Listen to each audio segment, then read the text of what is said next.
Hi అండి అందరికీ, నేను మీ సింధుని. ఈరోజు మా బాబు కోసం నేను ప్రిపేర్ చేస్తున్నాను డిన్నర్ కోసం.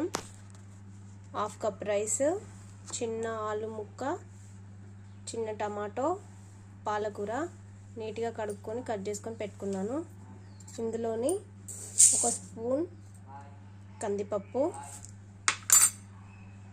వీటిని ఇప్పుడు ఫ్రెష్గా కడుక్కొని కుక్కర్లో వేసుకుందాం.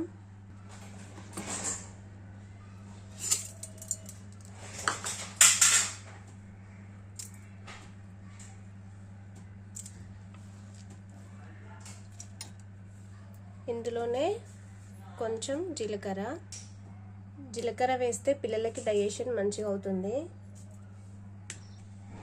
చిటికెడు పసుపు, గ్లాస్ వాటర్. దీన్ని స్టవ్ పై పెట్టుకొని ఒక 7 విజిల్స్ ఉంచితే చాలు.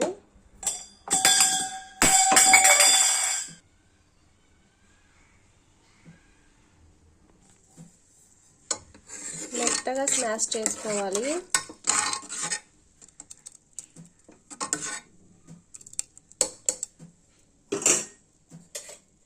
ఇందులోనే స్పూన్ నెయ్యి వేసుకోవాలి.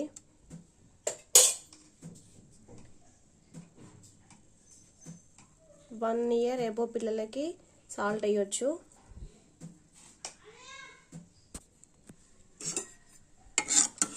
ఫుడ్ అయితే రెడీ అయింది. పిల్లలు లొట్టలు వేసుకుంటూ తింటారు. నచ్చితే లైక్ చేయండి. ప్లీజ్ సబ్స్క్రైబ్ చేసుకోండి.